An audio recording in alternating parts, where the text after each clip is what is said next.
कि इस्लाम जो फैला था वो तलवार के ज़ोर से फैला था। स्पेशली औरंगज़ेब के वक्त में हज़ारों लाखों हिंदुओं को ज़बरदस्ती उनके जनेऊ काट के उनको मजबूर किया गया कि वो मुसलमान बने। औरंगजेब ने हिंदुओं के मंदिरों को तोड़ा। औरंगजेब ने लाखों करोड़ों हिंदुओं को कत्ल किया और तलवार के दम पे लोगों को मुसलमान बनाया। यानी इस्लाम हिंदुस्तान में तलवार के दम पे फैला। भाई साहब, अगर ऐसा होता तो आप भी ना बचे होते, और हिंदुस्तान में मेजोरिटी किसकी होती कहने की कोई ज़रूरत नहीं। हाँ, कुछ लोग गलत हैं, जो गलत है वो गलत है भाई, जो तोड़े हैं या जो मारे हैं वो गलत किए हैं, लेकिन ऐसा नहीं, ये अफवाह है, इतना ज़्यादा कुछ ऐसा नहीं है। सही जानने के लिए इतिहास पढ़ना पड़ेगा। आइए देखते हैं क्या कहते हैं मौलाना साहब। मैं एक एडवोकेट हूँ।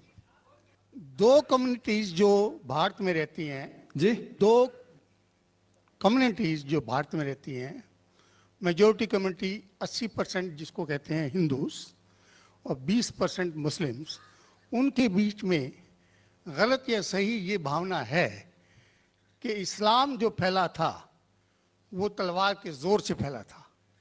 हिस्टोरिकल फैक्ट है या ये मिथ है कह नहीं सकते, लेकिन क्या ये सच है कि 3000 से 6000 तक हिंदू मंदिरों को गिरा के मस्जिद में बदला गया? क्या ये सच है कि स्पेशली औरंगज़ेब के वक्त में हज़ारों लाखों हिंदुओं को ज़बरदस्ती उनके जनेऊ काट के उनको मजबूर किया गया कि वो मुसलमान बने?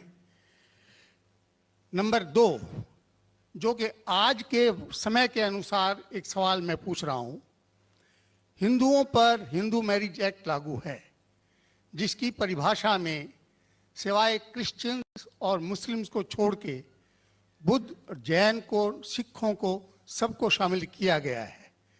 क्या मुसलमानों का ये कहना नहीं बनता कि आप सबको शामिल करते हैं हिंदू मैरिज एक्ट में, इसका नाम बदल के एक ऐसा एक्ट बनाया जाए जो सब पे लागू हो, या इसके अल्टरनेटिवली एक यूनिफॉर्म सिविल कोड जो दोनों धर्मों के अच्छे टेनेट्स को शामिल करे, उसको लागू किया जाए? एक चीज़ मैं ये समझता हूँ कि मुस्लिम लॉ में जो विल है, जिसके अंदर ये लिखा है कि 1/3 से ज़्यादा कोई विल नहीं कर सकेगा, इसका मैं इनकॉर्पोरेशन अगर यूनिफॉर्म सिविल कोड बनता है तो मैं चाहूँगा कि वो हिंदुओं पे भी लागू हो। ये नहीं है कि हिंदू मैरिज एक्ट को अगर इंडियन मैरिज एक्ट में बदला जाए तो मुसलमानों पे लागू हो और हिंदुओं पे कोई चीज़ ना आए। मुझे इस्लाम में ये चीज़ बहुत अच्छी लगी। ऐसे ही कोई यूनिफॉर्म सिविल कोड के लिए ये मुस्लिम आगे क्यों नहीं आ रहे, इसकी वजह मुझे बताई जाए। भाई साहब ने 3 सवाल पूछे एक सवाल में। पहला सवाल कि हिस्ट्री से पता चलता है कि इस्लाम तलवार के जोर पे फैला कि नहीं, लेकिन ये मुझसे पूछ रहे क्या ये हकीकत नहीं है कि 3000 से ज़्यादा मंदिरें गिराई गई थी और मस्जिद बनाए गए और बहुत से लोगों का कत्ल किया गया? ये बिल्कुल गलत है, अफवाह है। ये मैं कह सकता हूं कि कुछ मंदिरें शायद गिराई गई होंगी, इससे मैंने कहा तो एक भी मंदिर नहीं गिराई गई। हो सकता है कि कुछ मुसलमान अपने आप को जो मुसलमान कहते हैं, उनने आके कुछ मंदिरों को गिराया होगा और मस्जिद बनाया होगा, हो सकता है। लेकिन ये कहना कि 3000 से 6000 मंदिर गिराए गए, ये बिल्कुल अफवाह है, बिल्कुल गलत है, बेबुनियाद है, बिल्कुल बेबुनियाद है। कुछ मुसलमान राजाओं ने गलत काम किए होंगे, उससे आप इस्लाम को दोषी नहीं ठहरा सकते। अगर हिटलर ने 60 लाख यहूदी को जिंदा जलाया तो मैं कह सकता हूं कि क्रिश्चियनिटी खराब है? बिल्कुल बेबुनियाद है। वो हिटलर ने किया, बाइबल में तो ही लिखा है कि जलाना चाहिए। इसी तरीके से ये खाली अफवाह है। कुछ मंदिरों को शायद गिराया गया होगा, मैं ये नहीं कहता कि नहीं गिराया गया, लेकिन उसको छोटी चीज को लेके उछाला जाता है मीडिया में और किताबें लिखी जाती है। आप देखो टीपू सुल्तान के खिलाफ आ गए। आज भी आप जाएंगे मैसूर के अंदर, उसके आजू बाजू आप देखेंगे तो टीपू सुल्तान के जो आंगन के अंदर है उसके अंदर मंदिर है। अगर आप ये कहते सच है कि 3000 से 6000 मंदिर को गिराया गया था, तो आप कैसा जिंदा बचे? आप कह रहे थे कि 1000 लोगों को कत्ल किया गया, आप कैसा जिंदा बचे? आप जिंदा बचे ये शहादत दे रहा है कि मुसलमान तलवार के जोर पे नहीं फैला।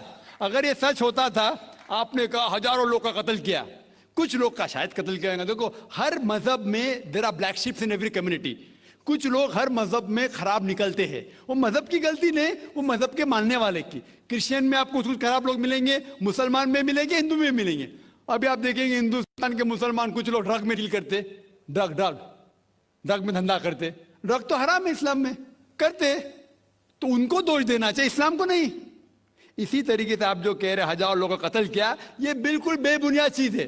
कुछ लोग का शायद किया होगा, और ये ही सबूत है। मैंने मेरी तकरीर में कहा कि 80% से ज्यादा गैर मुस्लिम हिंदुस्तान में हैं।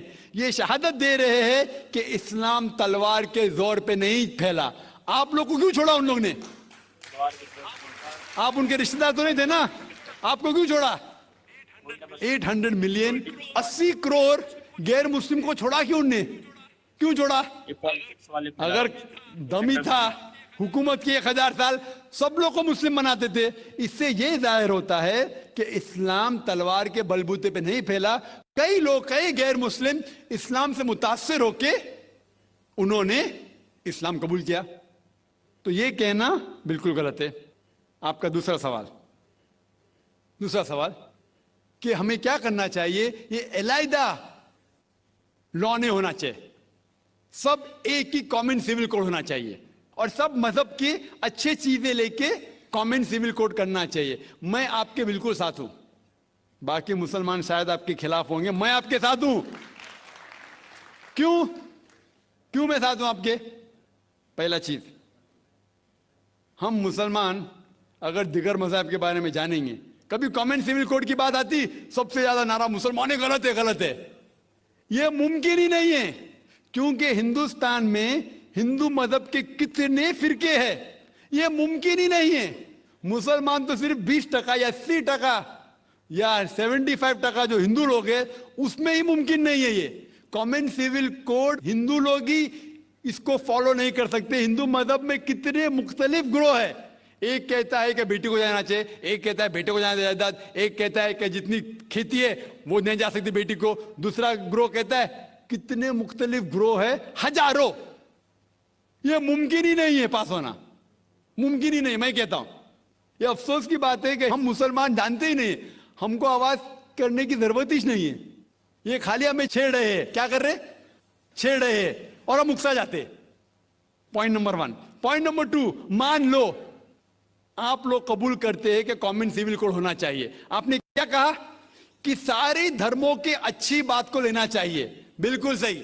मेरा पहला सवाल, आप इस्लाम में एक चीज बताओ जो इंसानियत के खिलाफ है, तो हम निकाल देंगे उसको।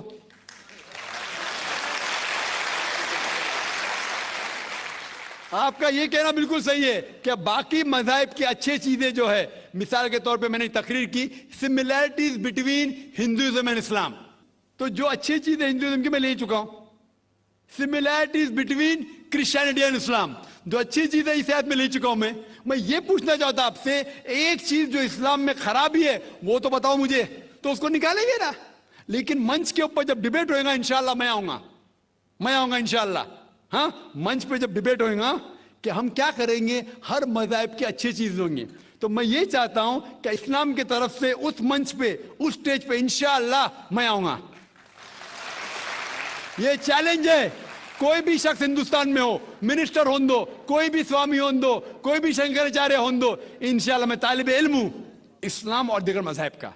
मैं तस्लीम करता हूं कि डिबेट होना चाहिए, हक बात जो निकली, लेकिन उसके ऊपर अमल भी होना चाहिए।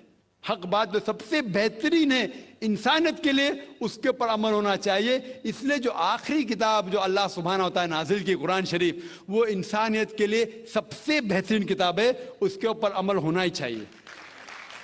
आपका तीसरा सवाल, क्या ये हिंदू जो है इनहेरिटेंस के अंदर, ये इनहेरिटेंस जो होता है इस्लाम के अंदर, 1/3 हिस्सा, 1/3 हिस्सा हम विल में दे सकते हैं। देना जरूरी नहीं है, दे सकते हैं। इस्लाम के जो विल के अंदर जो आता है इनहेरिटेंस, वो कुरान की आयत है सूरह निसा की सूरह नंबर 4 आयत नंबर 11, 12 और 176। उसमें कहा गया है कि जो भी आपकी जायदाद है, अल्लाह सुब्हानहू व तआला कह चुका है कि आपके बेटे को बेटियों से डबल मिलेगा। आगे लिखा गया है आपके वालिदैन को 1/6 मिलेगा। सिर्फ अगर बच्चे हैं तो वालिद वालदा को दोनों को 1/6, अगर बच्चे नहीं है तो वालदा का 1/3। आगे बढ़ती है आयत नंबर 12 पे लिखा है कि आपकी बीवियां जो आपके लिए छोड़ेंगी, अगर बच्चे नहीं आपको आधा मिलेगा, बच्चे हैं तो 1/4 मिलेगा। आप जो आपके बीवियां के लिए छोड़ते हैं, बच्चे नहीं तो उनको मिलेगा 1/4, 1/4, बच्चे हैं तो 1/8, 1/8। ये डिफिकल्ट है याद रखना, आप जाके रेफरेंस देख सकते हैं, सूरह निसा सूरा नंबर 4 आयत नंबर 11 से 12। और इसके बाद अगर आप किसको विल करना चाहते हैं अपनी जायदाद, मैक्सिमम 1/3, लेकिन ये विल जो करेंगे आप, ये इन लोगों में से नहीं होना चाहिए। आप नहीं कह सकते कि मैं मेरे बेटे से ज्यादा मोहब्बत करता हूं, बड़े बेटे से, इसलिए उसको ज्यादा दूंगा, ये बिल्कुल गलत है।